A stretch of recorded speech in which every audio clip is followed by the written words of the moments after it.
తిగ్గిరి పుచ్చే ఒకసారి ఇటు వచ్చిపో. ఇప్పుడు అదేంట్రా వచ్చి పొమ్మన్నావు కదా, సరే పోయిరా. అన్నావేంటి? ఇంట్లో ఇంత పెద్ద పెళ్లి చేస్తున్నాను కదా, ఈ వాళ్ళకి ఎలక్షన్లు అయిపోయి కదా, బ్యానర్లు వేస్ట్ గా ఉన్నాయని పీక్ కట్టుకున్నాను తప్ప. శుభలేఖలు అందరికి పంచారా, ఎవరన్నా దిగడారా? మరి దిగడరా, పనికి మాలిన వాళ్ళందరికీ శుభరేఖలు వేసి అసలు ముఖ్యమైన వాళ్ళు ఇద్దరిని మర్చిపోయావు. ఎవరు, నువ్వు మీ ఆవిడనా? మాకు నీ శుభరేఖలు ఏమో అక్కర్లేదు, నువ్వు పిలవకపోయినా వచ్చి దొప్పించుకుంటావు, 4 మెతుకులు తినేళ్తాం. ఈ దగ్గర అదే ఎంతో మొహమాటం. 4 కాబట్టి 5 మెతుకులు తిను. ఇంతకీ 2 ముఖ్యమైన వాళ్ళు ఎవరు? ఎవరా? ఢిల్లీ వాజ్పేయి గారికి వేసావా? హైదరాబాద్ నారా చంద్రబాబు నాయుడు గారికి వేసావా? వాళ్ళకి అసలు గడ్డి తింటున్నావా, అన్నం తింటున్నావా కడుపుకి? ఆ జన్మ శుభకార్యానికి అందరినీ పిలిచి వాళ్ళిద్దరిని మానేస్తావా? ఇవన్నీ మనసులో ఎట్టుకోరు, రేపు ఎత్తే మాత్రం వాళ్ళు వస్తారంటావా? రాకపోతే వాళ్ళని మన కాళ్ళు ఎట్టుకు బతిమాలు వెయ్యం. వాళ్ళ లెవెల్ వాళ్ళకుంటే మన లెవెల్ మనకుంటది. వచ్చే 4 పూరు మొక్కలు ఎక్కువ వేసి ఆకు నిండా 7 వన్నం వేస్తాం. పనిలో పని వాళ్ళు కూడా నన్ను ఒకసారి చూసేసినట్టు అయిపోతాం. నిన్ను చూడటం కోసం వాళ్ళు ఇక్కడికి రావాలా?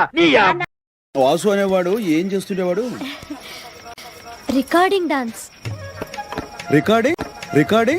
Recording dance. ఓహో, అనుకున్నాను. అందుకునేనా నీ చేతి రాంగ్ స్టెప్ వేయించాడు? రాంగ్ స్టెప్ ఏం కాదు, కరెక్ట్ స్టెప్లే. అసలు నిజం చెప్పాలంటే వాసుకి ఏ హీరో వేషం కడితే అచ్చు ఆ హీరోల స్టెప్ వేసేవాడు. అసలు సినిమాలో చేరుంటే ఎంత పెద్ద హీరో అయ్యేవాడో తెలుసా? పాపం. ఇప్పుడు ఆ పని మీదే నీ 7 వారాల నగలతో చెన్నై చెక్కేస్తుంటాడు. నువ్వెప్పుడు వాసు గురించి ఇలాగే చెప్తావు. వాసు ఎంత ఘాటుగా ప్రేమించాడో ఈ ఉత్తరాలు చదువు. అబ్బో, చాలా ఘాటు ప్రేమ, ముక్కు కూడా అదిరిపోతున్నా. నువ్వే వెగతాళి చేయక్కర్లేదు వాసుని. ఈ ఉత్తరం చూడు, రక్తంతో రాశాడు తెలుసా? ఎవరిని మర్డర్ చేసి? కోడినా మేకనా? నేనే ఉత్తునే మనసు పారేసుకోలేదు.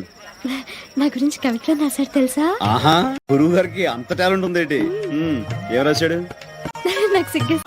నాకెందుకమ్మా అంత అదృష్టం? నువ్వు చదివి వినిపించు, తరిస్తా. ప్రియాతి ప్రియమైన పద్మావతికి నిన్ను చూడగానే నేనేంటో అయిపోయాను. నాకేదో వచ్చేసింది. ఇంకేం వస్తే మాయరోగం వస్తాయి. ఎగతాళి వద్దనేది నేను చదివేది, నువ్వు అంతే. చదువు. పద్మావతి నీ ఎర్రని మూతి చూడగానే పోయింది నా మతి, అయిపోయింది నా మనసు. దాంతో నీ పని అయిపోయింది అదోగా. లేకపోతే ఏంటి, కోతి గీత రాశాడంటే అది కవిత్వం కాదు, కపిత్వం. చేతరాతులు వాడు. భాష గురించి నీతో చెప్పడం నాది బుద్ధి తక్కువ. అరే ఏదో జోక్ అనాలే. ఈ ఊళ్ళో ఎదురులేని మనిషి నా మాటిని అడి సైడ్ చేయవను. ఎదురెళ్తాను, అడేం చేస్తాడో చూస్తాను. సరే చూడు. ఏ దారికి అడ్డంగా వచ్చావు, పక్కకి సావచ్చుగా. నువ్వే చావచ్చుగా. ఒకసారి పైకి చూడేముందో. చూడక్కర్లేదు, ఆకాశం ఉంటది. ఆ పైన కాదు, నన్ను ఎత్తి పైన రూపింది మొత్తం. ఆ మోసేవులే బోడి నీళ్లు. ఏంటి బోడి నీళ్ళ? నీకు బోధించాల్సిందే. గీత కాదు నీళ్ళ గీత. అసలు ఈ నీళ్లకున్న ఇలవేంటో నీకు తెలుసా? ఏంటమ్మా? పొద్దుటే బోడి నీళ్ళు కావాలి. చెంబట్టుకుని నువ్వు గోదావరి గట్టికి వెళ్ళాలంటే ఈ బోడి నీళ్ళు కావాలి. ఓకే. నీ చెమట కంపు బాడీని కడగాలన్నా కూడా ఈ బోడి నీళ్ళే కావాలి. ఓకే. కూరలోకి నీళ్లు కావాలి, ఎసట్లోకి నీళ్లు కావాలి, ఎక్కిళ్ళొస్తే ఈ నీళ్లు కావాలి, దాహం ఎత్తే ఈ నీళ్లు కావాలి. వండంతినే ముందు సై కడుక్కోవడానికి, తిన్నాక సై కడుక్కోవడానికి కూడా ఈ బోడి నీళ్లే కావాలి. ఆఖరికి సత్య ముందు నీ గొంతులో పోయడానికి కూడా ఈ బోడి నీళ్లే కావాలి. ఈ నీళ్ల కోసం ఓళ్లకు ఊళ్ళే కాదు, రాష్ట్రాలే తన్నుకు చేస్తున్నాయి. అటువంటి నీళ్లని బోడి నీళ్ళు అంటావా? నాకు మూర్చొచ్చేలా ఉంది. మూర్చొస్తే నీ మొఖం మీద కొట్టడానికి కూడా ఈ బోడి నీళ్లే కావాలి. పొరపాటున బోడి అన్న మాటకి 3 చెరువులు నీళ్లు తాగించావు కదయ్యా. ఇదిగో ఇక్కడ కూడా నీకు ఈ నీళ్లే ఉపయోగపడతాయి. చూసావా? ఏంటే తోలు తీరిందా? ఏంట్రా 2 రోజులుగా ఆపట్లేదు, ఎక్కడికి తగిలడ్డా? మీ చెల్లిని ఆడ పుట్టింట్లో దింపరాడకెళ్ళాను రా. ఎల్లే ముందు మొక్క చెవినేసి తగలడచ్చుగా.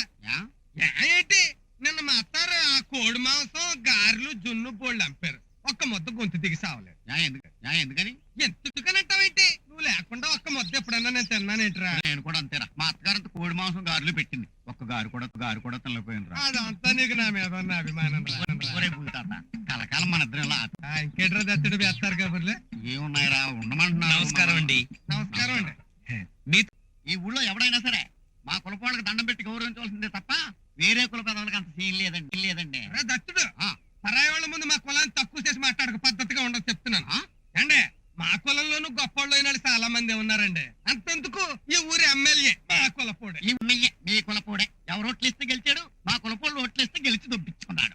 మీ గుర్తులేసే పద్ధతి ఊరోళ్ళందరికీ తెలిసిందే.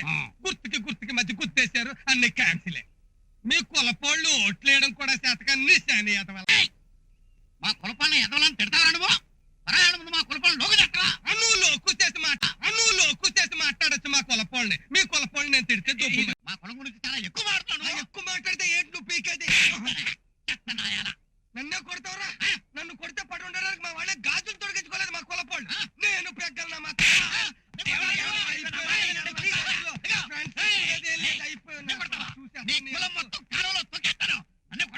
ఆడపిల్లలు అట్లుండర్రా.